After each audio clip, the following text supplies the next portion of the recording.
Okay, in this lesson we're going to be covering how to simplify and order fractions. Let's begin with a few examples of what fractions are in decimals. Anything divided by 1 is itself. If you've got 1 divided by 2, that's 0.5. 1 divided by 3 is 0.3 recurring. 1 divided by 4 is the same as 0.25. 1 divided by 5 is 0.2. And 1 divided by 10 is 0.1.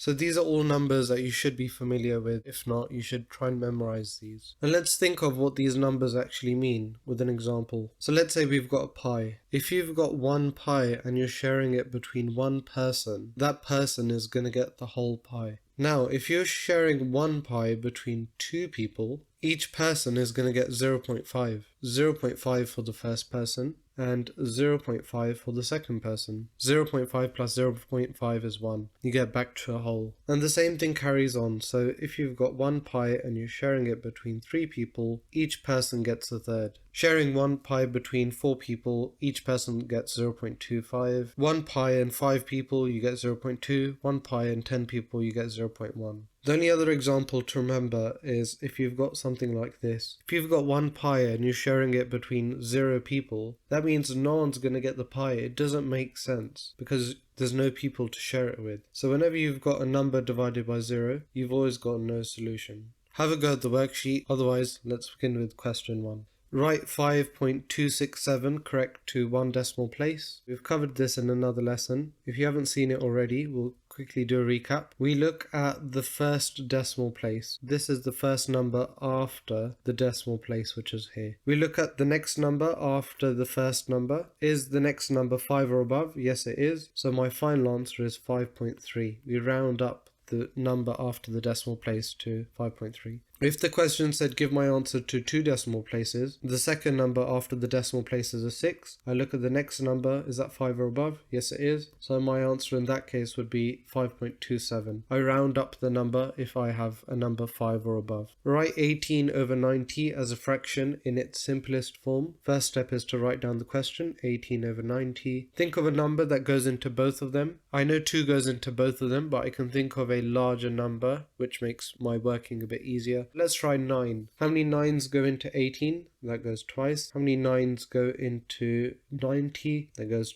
10 times. I can simplify further. How many 2s go into 2? 1. How many 2s go into 10? That's 5. That's my final answer. Make sure your notation is consistent, so we're keeping the equals below each other on each line as we go along. Next, write 1 over 4 as a decimal. This is one of the numbers that we covered at the start of the video. This is 0.25. Next, write 1 over 5 as a decimal. If you've got one pie and you're sharing it between 5 people, each person gets 0.2. Write 14 over 63 as a fraction in its simplest form. What's the number that goes into both of them? 2 goes into 14, but it doesn't go into 63. Let's try 7. How many 7s into 14? That goes twice. How many 7s into 63? That goes 9 times. Write 18 over 30 as a fraction in its simplest form. So 18 over 30. I can see that 6 goes into both of those. How many 6s into 18? 3 times. How many 6s into 30? That goes 5 times. And I can't simplify any further.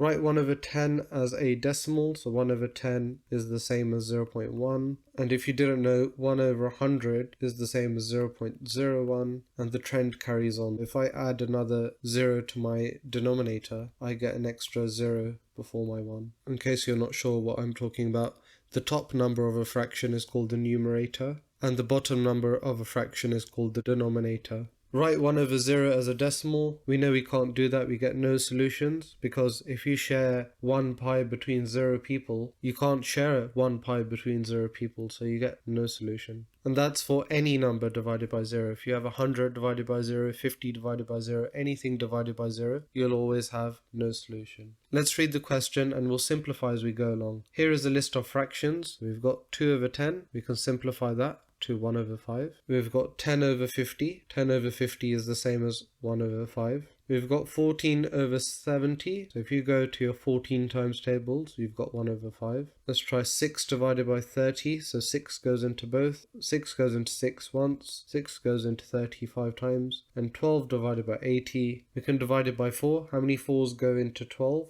That goes 3 times. How many 4s go into 80? That goes 20 times. Okay, let's read the question. One of these fractions is not equivalent to 1/5. Write down this fraction. We know from our working out that 12 over 80 is not the same as 1 over 5. Next, there are 36 balls in a bag. 27 of the balls are green. So let's just write this down as we go along. We don't always have to read the full question before we start writing some notation and some points. There are 36 balls in a bag and 27 of those balls are green. 27 over 36. I've written as a fraction the number of balls that are green, which is 27 divided by 36. Let's carry on reading the question. The rest of the balls are blue. Let's write down B for the number of blue balls. That's going to be 36 minus 27 because we know 27 is green and the rest is blue. 6 plus 3 is 9 over 36. Which fraction of the balls are blue? So my answer to that is 9 over 36, but we can simplify that. So how many 3's go into 9? 3 times. How many 3's go into 36? That goes 12 times. We can simplify further. How many 3's into 3? 1. How many 3's into 36? 4 times. The fraction of balls which are blue is 1 over 4. Write the following fractions in order of size, starting with the smallest fraction. The first step is to simplify each of these. So we've got a half. The next one we can simplify by 6. So how many 6's into 6? 1. How many 6's into 24? 4 times. 1 over 3 I can't simplify. 1 over 5 I can't simplify. How many 6's into 6? 1. How many 6's into 60? 10. So writing these in order of size, we've got the number with the biggest denominator will be the smallest. That's 1 over 10. As the numerator is 1, we're just going to go in order of size from biggest to smallest for the denominator. The next number is 1 over 5. We've got 1 over 4, 1 over 3, and 1 over 2. And if you're not sure how this works, we can convert these numbers to decimals and it should be a bit easier. We've got 0.1, 0.2, 0.25, 0.3 recurring. We add a dot on top of a number whenever you have a recurring number. And a half is the same as 0.5.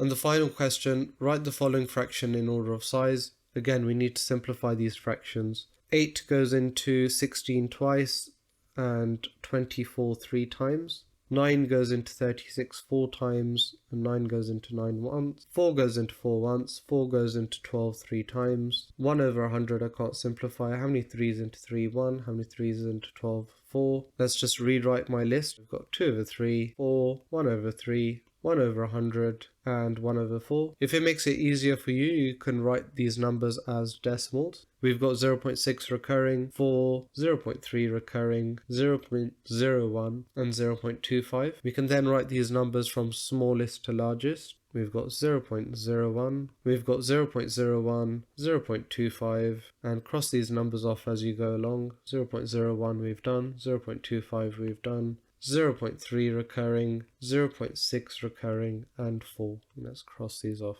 Once you've had a go at this worksheet, have a go at the bigger worksheet on the website. If you've got any questions, ask them in the group sessions. Otherwise, I'll see you in the next video.